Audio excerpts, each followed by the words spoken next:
Hey guys, welcome back to my channel. I'm Michelle if you're new here. Today I'm going to be giving you an update on this year's happenings on my homestead.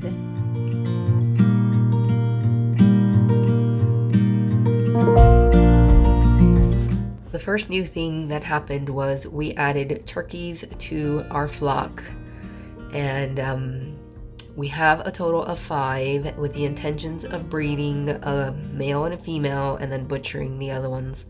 I also acquired 2 new goats who were pregnant and have already had their kids. This is one of them. Her name is Hatshepsut, and this is my new buck. He is a Nubian boar cross and he is so gorgeous. I just love the way he looks, and I cannot wait to see how the babies turn out. And this is in my garden. I am trying some loofah gourds to make my own loofahs. Here's the broccoli that we planted amongst other plants. There's so many different things in there, I can't even remember their names. And then I planted some squash as well. And these actually are not in the garden though right here. These grew where the pig pen is and then outside of the pig pen, and I had dedicated anything that grew in the pig pen that the goats could have, and anything that grew outside of the area was going to be for human consumption, i.e. us. And there are just a ton of things growing inside of that pig pen. And I'm also getting a ton of butternut squash. And here we are harvesting some of our broccoli, and it's amazing. And then we grew mini onions, strawberries, and I have an herb garden. It's a lot bigger now and way overgrown. I'm just not showing you that at this moment. I have bok choy and cucumber, and this is the first tomato that we got to harvest. That was my rose, and we still have our quail. They're doing wonderfully, living in the coop that I built them. If you haven't seen that video, I'll link it up in the cards. This is the other goat that I purchased, and she had those 2 bucks, and unfortunately her 2 bucks passed away, both of them within 2 days of each other from unknown causes. And then their mom went down recently. She had pneumonia, and now her joints are swollen and she cannot get up, and so we are trying to treat her and do some physical therapy with her to get her up and going again, and hopefully we can save her. But things aren't looking good, if I'm going to be honest about it, and we do miss them. When she kidded, she actually did not produce any colostrum, and it wasn't milk at first, but eventually it turned into milk. So she was pretty unhealthy. When I was purchasing these 2 goats, I got them from the same person. I didn't want this goat, but the lady kind of convinced me. It was like a package deal. And there she is in her sling. We're trying to get her to apply pressure to her legs and stand. This is our mini Nubian who was pregnant on this day, but we knew she was super close. Her bag was filling up and her backside was starting to get more loose and saggy. And she had 2 babies, 1 boy and 1 girl. We also were able to get our first cutting of the year, and we are soon going to be getting our second cutting. I don't know what that tool is that my husband uses that attaches to the trailer, but it picks up the hay bales, and then my 2 kids in there stack them up nicely.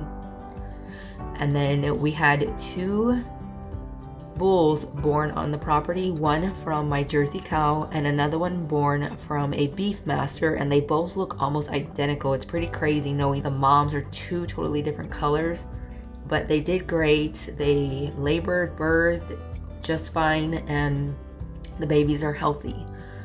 We typically will take colostrum from our Jersey. That way we can save it in case we have any other animals born that their mothers cannot feed them for some reason, and we need to provide colostrum, and so we just freeze it. And also our Jersey cow is our milk cow, so we take a gallon a day in the evening.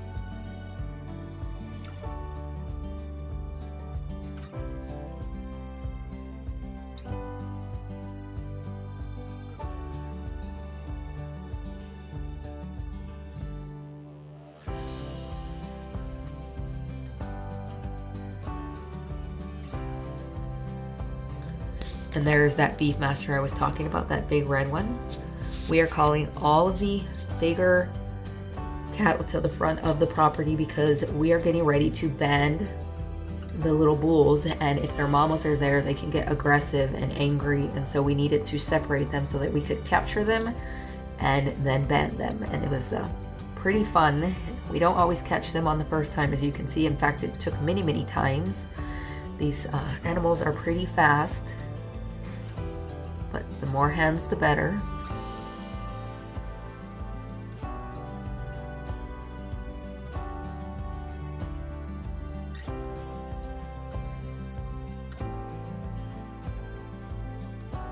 This one almost got away without us taking off the rope from his neck, and so we had to tackle him back down again and remove the rope so that he could go free. And we took advantage of this day and we gave the animals some feed, which we typically don't do, but they like it, and we took the opportunity to spray them for some flies.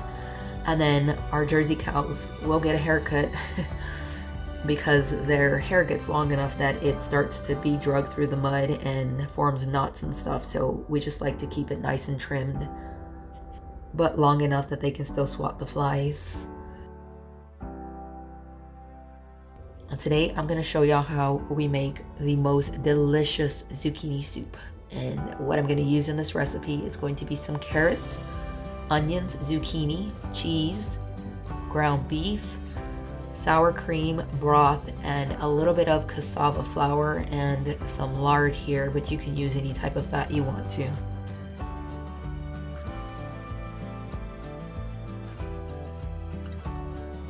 We're going to start out sauteing our carrots and our onions.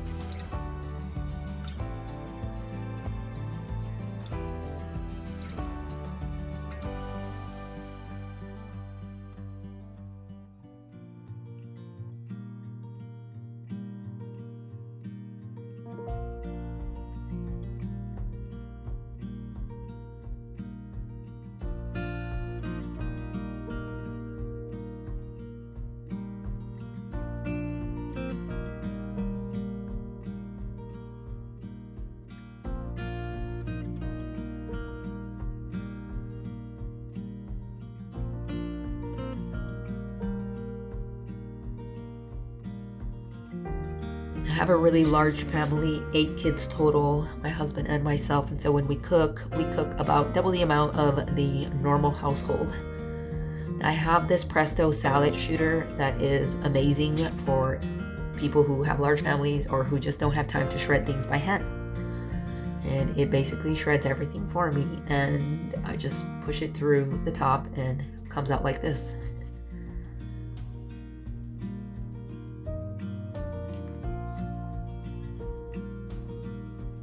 Now, I'm using some frozen ground beef today because I didn't have any thawed out, but frozen ground beef is really easy and quick to cook.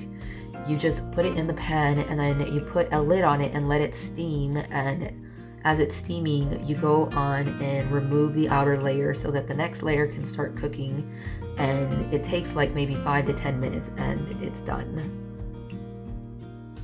And while the meat is cooking, I went ahead and shredded some of my cheese. I'm using cheddar cheese, but I'm sure this would be great with other types of cheese.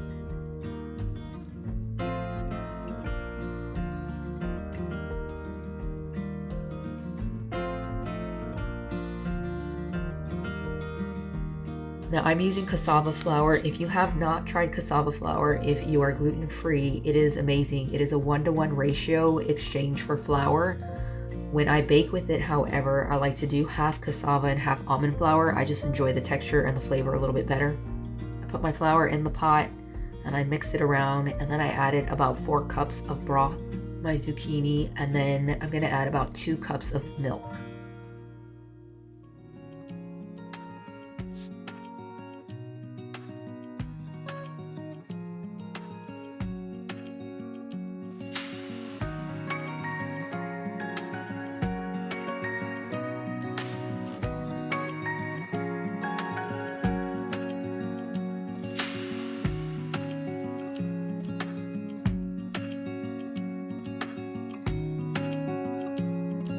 Don't forget to add your salt and pepper if you want. I added garlic to this because garlic makes everything better, so you can do that too if you want to, or you can choose to leave it out. And then we're going to let all this cook until the zucchini is nice, soft, and tender, and the carrots.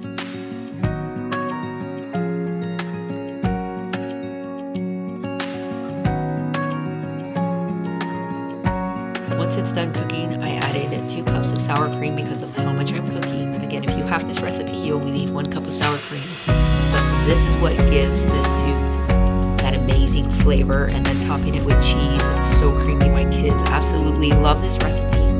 So I hope y'all will give it a try, and let me know in the comments if you do, what you think about it, or if you've had something like